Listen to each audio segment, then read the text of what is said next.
We are who we choose to be. Now choose! Before the MCU, before the multiverse, and before memes turned Spider-Man into a punchline, there was this. A 2002 superhero film that shattered records, altered the game, and featured so much behind-the-scenes strangeness it could birth a comic book series of its own. From cut cameos to censored trailers and a kiss that almost killed Tobey Maguire, this isn't the Spider-Man tale you believe you're familiar with. Buckle up because we're swinging into the 20 weird facts about Spider-Man that will blow your radioactive mind. I read all your research on nanotechnology. Really brilliant. Fact number 1, Tobey trained like a superhero but never read the comics. Before Tobey Maguire became your friendly neighborhood Spider-Man, he hadn't read any Spider-Man comics. That's right, the actor who would end up defining the character for a generation wasn't a fanboy when he approached the role. He just liked the script. And even though he didn't have any fan knowledge coming in, he made up for it with dedication. To whip himself into shape for the web-slinger, Maguire endured a punishing 5-month training program. 4 hours a day, 6 days a week. Gymnastics, martial arts, weightlifting, and because he's a vegetarian, he bulked up on tofu. Lots of it. He pushed himself so hard, producers had to insert additional days into the shooting schedule just to allow him time to recover. He doesn't seem so bad. Yeah, not if you're a genius. I think he wants to adopt you. Fact number 2, James Franco almost played Peter Parker. Prior to his stint as Harry Osborn, James Franco was this close to portraying Peter Parker himself. Franco initially auditioned for the lead role and impressed the director sufficiently that they seriously considered casting him as Spidey. But screenwriter Steve Kloves has said that director Sam Raimi was determined to cast Tobey Maguire all along, based on his raw nerve in the Cider House Rules. The studio was less convinced. Maguire hadn't yet appeared in a big-budget film, so it asked for 2 more auditions. Franco left without a job. Raimi was such a fan of Franco's that he wound up casting him as Harry. To finish off the physical resemblance between Norman Osborn and Harry, Franco actually dyed his hair to resemble William Dafoe's. So yeah, Spider-Man would have been quite different and much darker if casting had gone differently. They said I needed acting lessons. A soap opera told me I needed acting lessons. Fact number 3, the upside-down kiss was a nightmare.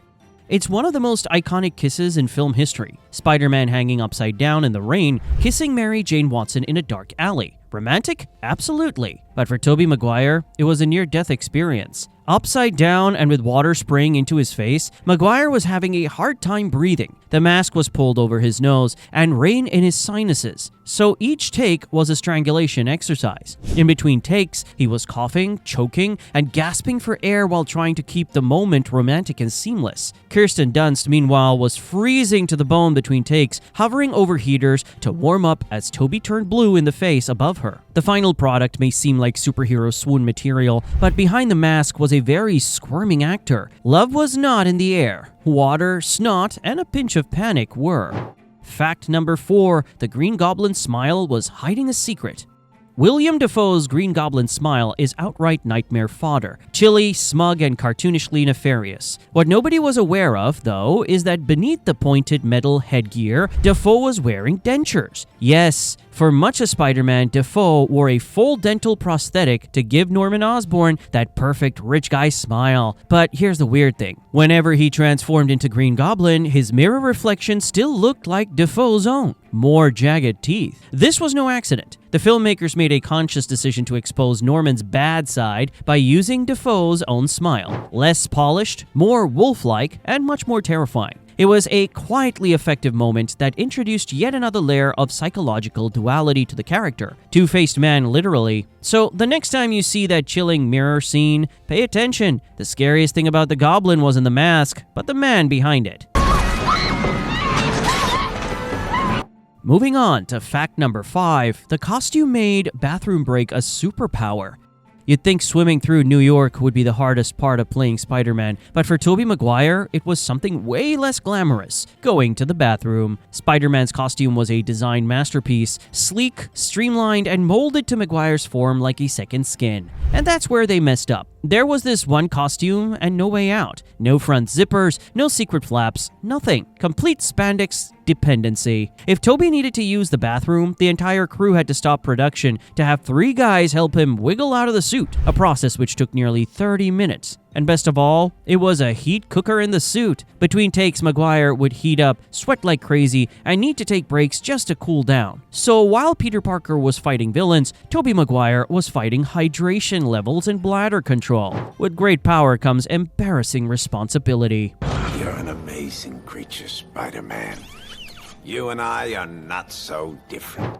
Fact number 6, Willem Dafoe did 90% of his own stunts in that suit. All the other actors will leave it to the professionals to do the dangerous business. Willem Dafoe, though, he went full goblin. Instead of using multiple stuntmen and women, Dafoe insisted on doing 90% of his own stunts in one of the most uncomfortable superhero suits ever created. The Green Goblin suit was a nightmare to have to walk around in, over 580 separate pieces, skin-tight, heavy, and hot. It took 3 of them to get him into it, and the mask really limited his vision. He could barely see, barely hear, and could not even breathe. But Dafoe believed that to really be the Goblin, he had to move like the Goblin. He crafted a distinctive, near-animalistic body language, slouching and stumbling through sets with demonic gusto. And the payoff? A villain as physically off-kilter as he was mentally. Dafoe didn't just wear the Goblin suit, he became him, pain and all. Betrayal must not be countenanced. Parker must be educated. Fact number 7. The Green Goblin's lair featured real tribal masks. Norman Osborn is a mad scientist, but by George, the man has some seriously unsettling interior design tastes. In Spider-Man, the lair of the Goblin is adorned with unsettling tribal masks on the wall, quietly witnessing him descend into madness. But the weird part is, those masks, they weren't props. The crew went and procured genuine tribal war masks from all over the world to use to decorate the set. Every mask had a unique cultural history, and most were created to frighten away enemies in battle. I enjoy the symbolism. This wasn't merely props, but a reflection of Norman's broken psyche, his lust for power, and his transformation into something animalistic. It lent this lair of the Green Goblin that dark, unearthly feel. He progressed from doing interviews in the media to possessing masks, constructing gliders. Norman didn't simply go bad. He constructed a shrine to his insanity. Good evening. General, good to see you. Fact number 8, that iconic tray catch? No CGI, no cuts, just 156 takes. It's in the cafeteria scene where Peter Parker rescues Mary Jane's tray, with flying lunch, juice, and apple like an old movie gag. Fans would think it's CGI. It has to be, right? Wrong. That gravity disobeying moment was achieved completely practically without special effects. Tobey Maguire practiced for weeks to get the timing just right, and the crew set everything up meticulously. The tray adhered to his hand, wires releasing the pieces of food ever so progressively. It took 156 takes to get it right, over and over, tray after tray, lunch after lunch, until Tobey nailed it. The result? A blink and you miss it scene that lasts about 3 seconds and one of the most low-key impressive stunts in the movie. So yeah, Peter's spider reflexes were real, at least for one gloriously weird, perfectly timed cafeteria moment. White guy's answer to all the disappointments and another A-lister. Fair warning, gorgeous! Fact number 9. A cut Wolverine cameo almost changed everything. Spider-Man and Wolverine in the same film? It almost happened. During production, Spider-Man was silently going to be in the same universe as the X-Men films, and even included a cameo from Hugh Jackman's Wolverine in the works. This was not a pipe dream. Jackman did, in fact, fly to New York, allegedly showed up on set, and was ready to film his stealthy cameo. The concept was simple. A wink to fans, a shared universe before the MCU made it cool. Yet, there was one odd problem that wouldn't go away. They couldn't find Wolverine's suit. 20th Century Fox refused to part with the leather suit, and the filmmakers did not want him walking around in jeans and claws, so the whole idea got scrapped at the last minute. Wonder how superhero films would have been different? One unavailable costume and the crossover of the decade disappeared in a cloud of mutant smoke. Fact number 10, Spider-Man's webbing was made from fishing line. You'd think Spider-Man's web shooting scenes were all CGI wizardry, but nope. Some of the web effects in Spider-Man were as low-tech as it gets. In fact, a lot of the webbing seen on screen was made using fishing line. Right when Peter Parker defuses a tray, opens lockers by zipping a zipper, or swings things at himself, he doesn't shoot digital webs. The special effects crew rigged up a real fishing line, jerking on objects off camera and syncing it with Tobey Maguire's movements. Payoff? Remarkably good and far, far less expensive than CGI. Sam Raimi was a practical effects purist when it was called for, and those old school effects gave the movie a heft that most superhero movies all too often miss. Okay, sure, some of that web swinging through Manhattan was computer generated for the most part, but those other interactions? Good old-fashioned practical movie magic, powered by Tacklebox technology. Spider silk, spider fishing. It's about you. Great honor to meet you, sir. Harry tells me you're quite the science whiz. Fact number 11. The Thanksgiving scene hid a color-coded secret. On the surface, the Thanksgiving dinner scene is nothing but awkward family dynamics and good acting. But look closely, and something's off about everyone's clothes, and it's not by mistake. Each character is subtly sporting Spider-Man's colors. Peter is wearing a green shirt and a purple tie, which are the Green Goblin's colors in the comics. Norman is wearing red and blue, representing Spider-Man colors. And the oddest of the bunch? Harry, who has no idea what's happening, is wearing all three, a green shirt, red tie, and blue jacket. It's a color metaphor embedded in the wardrobe. Norman and Peter facing off, red and green, with Harry trapped in the middle, oblivious to the war between his best friend and his father. No accident. The costuming meant it as subtle storytelling in color, transforming a dinner scene into a psychological standoff in primary colors. Fly! Fact number 12. A deleted bathroom scene uncovered Peter's web crisis. We all recall Peter learning about his powers in the school cafeteria, but there was also meant to be an immediate follow-up scene, one that brought his spider transformation to excruciatingly strange areas. Spider-Man featured an early bathroom scene where Peter darted in following the Flash fight, trying to get a feel for what was going on with his body. In a school stall, he'd be testing out shooting and getting the feel for his new web-swinging abilities, getting web all over the room. Awkward? Yes. Humorous? Yes. Creepy? Yes. But the scene was cut before it even made it to celluloid, both due to timing and because it was too repetitive after the cafeteria scene. However, early drafts of the script include this cut gem in all its sticky, panicked horror. Spider puberty, folks. With great power comes terrible aim. Speak of the devil! Spider-Man! I knew you two were in this together! Fact number 13. The Green Goblin's scariest scene was an editor prank. The Green Goblin jump scare, the one where Norman Osborn suddenly materializes out of the darkness, likely made you jump the first time you ever saw it. But here's the strange thing, it wasn't scripted. That was originally a joke. Something one of the editors put in during post-production as a means of playing a prank on the crew at a test screening. They added a sudden, jarring shot of Dafoe's Goblin imploding on screen with a burning sting as a joke. But Sam Raimi enjoyed it when he finally got a chance to see it. Not only did he leave it in the finished product, but he had them re-edit it into a full-blown horror movie quality jump scare. Classic Raimi taking an April Fool's joke and making it one of the most memorable scenes in the movie. Proof that in the Spider-Man franchise, even off-screen jokes make it to the movie theater screen and into your nightmares. Goblin, what have you done? Fact number 14. The Vanished Twin Towers trailer.